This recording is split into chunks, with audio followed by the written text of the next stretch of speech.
Trip for Superheroes by Ginny Moore, illustrated by Daniel Lemon, Purple Book Band.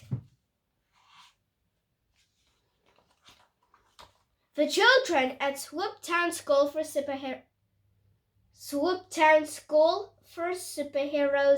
were super excited about their trip to the museum. "Quiet now!" called Mrs. Wonder. "I need to tell you the rules before we leave." The children groaned. "No running off in the museum," Mrs. Wonder told them. "We need to stay together." "No running," said Zoom, looking fed up. "And no shouting," added Mrs. Wonder. "No shouting!" yelled Boom Boy, making the classroom walls shake.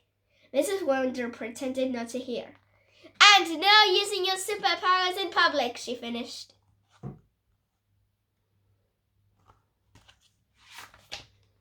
The children groaned even louder. "I mean it," said Mrs. Wonder. "Remember, the superhero code says that all powers must be kept secret. I'm sure we can manage without them for one day." Vanish put up his hand.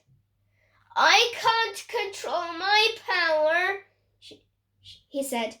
"Sometimes I'm turning invisible for no reason." Mrs. Wonder smiled.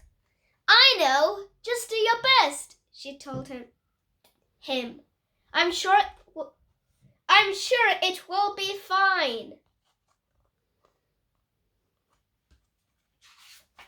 The museum was busy. "Get down!" Mrs. Wonder told Flutter, grabbing her jumper. "No flying on the stairs, no flying anywhere." "Sorry, Mrs. Wonder, I got excited," Flutter replied. She quickly floated down.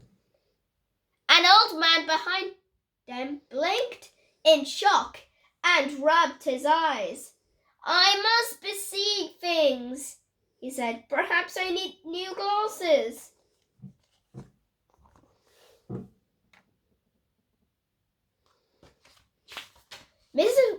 Mrs. Wonder looked hot and bothered when they finally reached the Egyptian mummies. "Time for a quick head count," she said. 4, 5, 6. She counted again, but someone was still missing. "Oh no! Has anyone seen Vanish?"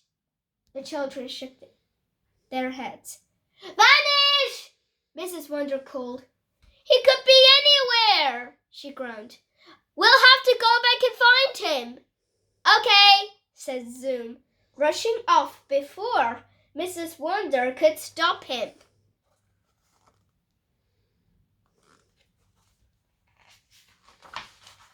"Yoo-hoo!" called the other children, patting in at thin air. "Are you there?" "Cooey!" roared Boom Boy as they passed a group of stuffed animals. The tiger trembled. The lion shook. "Help!" cried an old lady diving behind an elephant. "It's an earthquake!" "No superpowers, remember?" hissed Mrs. Wonder. They finally found Vanish, fast asleep on the back seat of the coach. "Hello, Mrs. Wonder," he yawned, turning visible again. "Are we there yet?" Mrs. Wonder was looking very hot and bothered by the time they got back to the Egyptian mummies. She fanned her face with some worksheets. "Don't worry, I'll cool you down," said Winter, forgetting about the no superpowers rule. Zap! Streams of ice-cold air flew out of the ends of his fingers. "Whoa!" cried Eagle, pointing at the nearest mummy. "Look at that!"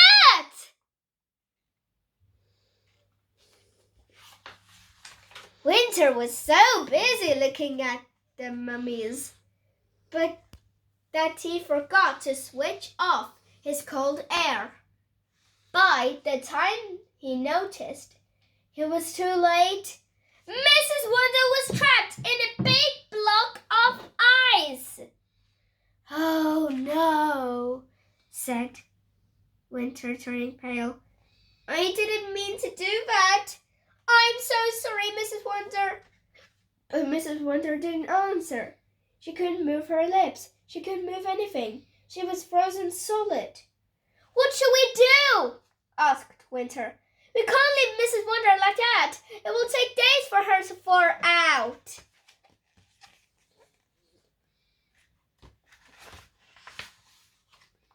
"How about a shorty blast to melt the ice?" said Flame. "I can do it now while no one's watching."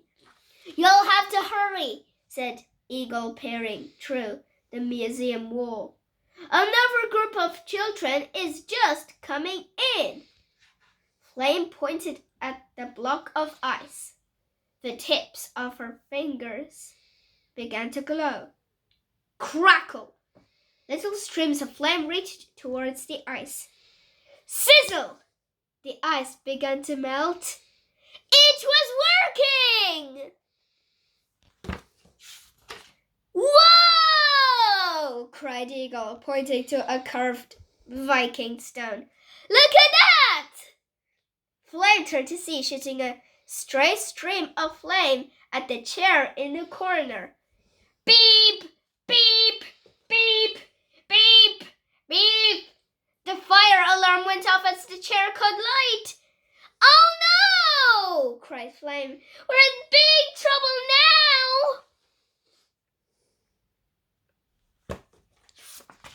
"Don't worry," said Winter. "I'll fix this." He pointed his fingers at the chair. Whoosh! Huge jets of cold water shot across the room. "What are you doing?" gasped Mrs. Wonder. All the ice had melted. "I'm putting out the fire," said Winter. But there was no fire out now, just a deep puddle filling the room. "Oops, sorry," he said, turning off his jets.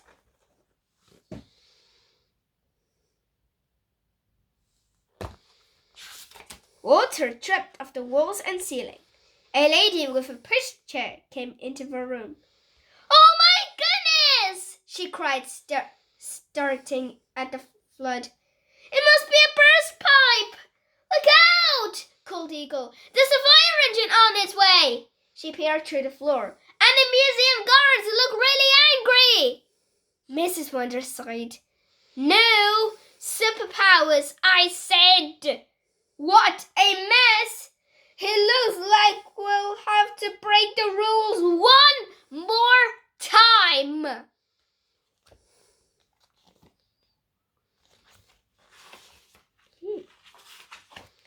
She stretched out her fingers towards the clock on the wall, and everything stopped. The clock hands stopped ticking. The water stopped dripping. The lady with the push chair stood frozen in time. "Ah," said Mrs. Wonder. "That's better. Now then," she told the children. "Eagle, I need you to look in the cupboard first. I need you to look in the cupboards from a mop and bucket. Zoom, you can ferry the buckets of water down to the drain outside. Flutter, I need you to dry off the ceiling."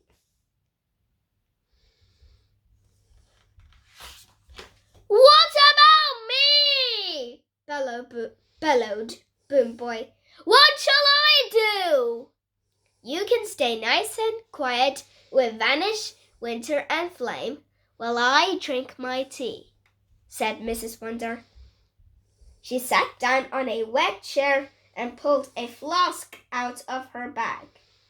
"And once everything is dry and tidy, we'll try again with that school trip. But no superpowers this time."